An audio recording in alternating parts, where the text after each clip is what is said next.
नमस्ते साथियों, आई species warriors में स्वागत करते हैं। 17 बीपीएससी प्रीलिम्स 2024 कितने रजिस्ट्रेशन अभी तक हुए हैं और कितना फॉर्म भरा गया, तो आपको 2 शिफ्ट में एग्ज़ाम होने की संभावना है।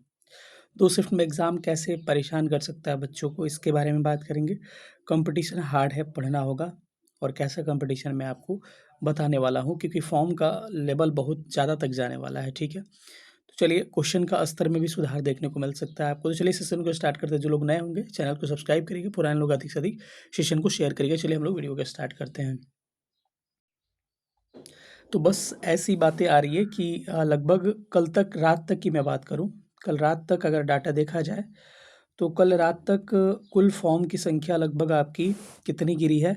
कल था 10 अक्टूबर और 10 अक्टूबर 28 तारीख से फॉर्म स्टार्ट हुआ। 12 और 13 दिन लगभग फॉर्म स्टार्टिंग के हुए। ठीक है, तो ये मात्र 12-13 दिनों में लगभग आपके कितने फॉर्म गिरे हैं? 5 लाख, लगभग 5 लाख फॉर्म नहीं कर सकता, रजिस्ट्रेशन हुआ है। मतलब एग्जैक्ट डाटा की बात किया जाए तो 4,91,000 एग्जैक्ट डाटा है ये। इतने रजिस्ट्रेशन हुए हैं। तो ज़रूरी नहीं है कि जितना रजिस्ट्रेशन होता है सारे लोग फॉर्म कंप्लीट ही कर लेते हैं। तो इसमें बहुत सारे ऐसे होंगे जो कंप्लीट फॉर्म नहीं होंगे। फिर भी एक आंकड़ा अगर देखा जाए तो मात्र 12-13 दिनों में ये हाल है। ये समझ सकते हैं कि अभी आपके फॉर्म के कितने दिन बचे हुए हैं? लगभग 8 दिन बचा हुआ है अभी, और उस 8 दिन के बाद से संभावनाएं व्यक्त की जा रही है कि 12 दिन और बढ़ने वाला है। तो आप इससे अनुमान लगा सकते हैं कि कहीं ना कहीं रजिस्ट्रेशन जो है आपको काफ़ी ज़्यादा होने वाला है, और 10 से 12 लाख केवल रजिस्ट्रेशन आपको दिख रहा है। लेकिन सारे फॉर्म क्या होंगे? सारे फॉर्म भी नहीं हो पाएंगे, केवल रजिस्ट्रेशन करने से नहीं होता है। तो ओवरऑल फॉर्म की बात किया जाए तो ओवरऑल कंप्लीट फॉर्म मुझे लग रहा है कि कंप्लीट फॉर्म जो होगा 8 से 10 लाख के बीच में आपका होने वाला है। ठीक है, तो 8 से 10 लाख ये बीपीएससी इतिहास का सबसे ज़्यादा होगा, क्योंकि लगभग 6.5 लाख फॉर्म गिरा था 67 बीपीएससी में जब आपके 802 सीटें आई थी। ठीक है, तो ये हो गई। अब आयोग का ये कहना है कि हमको एग्ज़ाम कैपेसिटी एक शिफ्ट में कराने का कितना कैपेसिटी है हमारे पास, तो हमारे पास 7 लाख स्टूडेंट का एग्ज़ाम हम एक बार करवा सकते हैं। कितने? 7 लाख।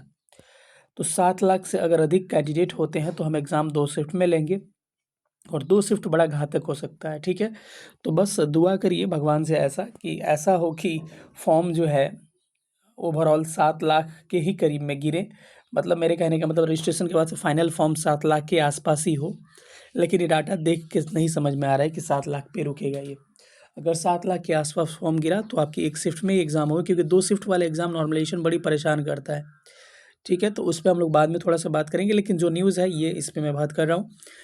अब रहा आपको प्रश्न के स्तर पे अगर बात किया जाए तो आयोग के द्वारा ऐसा कहा जा रहा है कि लगभग यूपीएससी स्तर का क्वेश्चन जो होगा 30-40% क्वेश्चन पूछा जाएगा। अब डर नहीं जाना है कि यूपीएससी स्तर के कैसे प्रश्न होते हैं। कूट वाले प्रश्न होते हैं, कूट वाला कि 1-2 दोनों होगा, 2-3-3, ये ऐसे करके, या स्टेटमेंट बेस्ड क्वेश्चंस होंगे। इस तरह के क्वेश्चंस को सॉल्व करने का मैं तरीका बताया हूँ आपको, लिंक पिन कमेंट में आपको दे दे रहा हूँ कि कितनी अच्छा से एलिमिनेशन करके हम इस क्वेश्चन को सॉल्व कर सकते हैं। लेकिन बच्चे बड़े बड़े प्रश्न देख के डर जाते हैं, तो पिन कमेंट में इसका लिंक दे दूंगा, आप देख लीजिएगा। और इसीलिए मैं जो भी फ्री ऑफ कॉस्ट 17 बीपीएससी के लिए क्लासेस चला रहा हूँ, उसमें आपको अच्छे लेवल के प्रश्न देखने को मिलते हैं। चाहे जो भी टॉपिक कराता हूँ, स्टेटमेंट बेस्ड भी क्वेश्चन आपको देखने को मिलते हैं। तो बच्चे कहते हैं इतने हार्ड प्रश्न क्यों? इसका रीज़न यही है कि हार्ड प्रश्न पे प्रैक्टिस आपको करना पड़ेगा।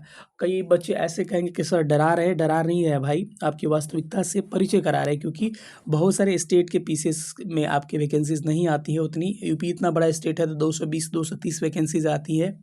यूपी आज तक 10 साल में 2000 सीट नहीं निकाला होगा सारा मिला के, जितना बिहार 1 साल में लाया है। जो वास्तविकता है, वो जो गवर्नमेंट अच्छा की है उस पे हम लोग बोलेंगे। जब हम लोग शिकायत कर सकते हैं तो तारीफ़ भी करना हमारा फ़र्ज़ बनता है। ठीक है, क्योंकि हम लोग भारत के नागरिक हैं, और तो यही चीज़ है। तो कहीं न कहीं सारे स्टेट के जो कैंडिडेट हैं आपको यहाँ पर आएँगे, और जो सेलेक्टेड कैंडिडेट हैं प्रीवियस बीपीएससी एग्ज़ाम्स में, वो लोग भी आपको यहाँ पर देंगे, क्योंकि डीएसपी और एसडीएम के अच्छे खासे पोस्ट हैं। तो मैं आपको डरा नहीं रहा हूँ, बस आपको वास्तविकता दिखा रहा हूँ कि दशहरा लगभग आने वाला है। कल दशहरा है, और इसमें ज़्यादा टाइम वेस्ट मत करिए, क्योंकि टाइम वेस्ट करिएगा तो पढ़ने वाला पढ़ रहा है आपसे बहुत आगे निकल जाएगा।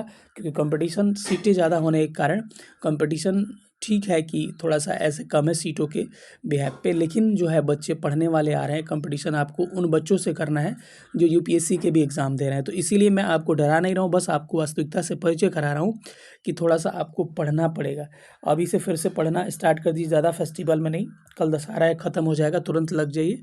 1-2 दिन ठीक है चलेगा, लेकिन अब आपको प्रॉपर वे में पढ़ाई करना है। जो भी वीडियोज़ आ रहे हैं उसको लगातार देखिए, क्योंकि दशहरा में भी लगातार मैं वीडियोज़ अपलोड कर रहा हूँ।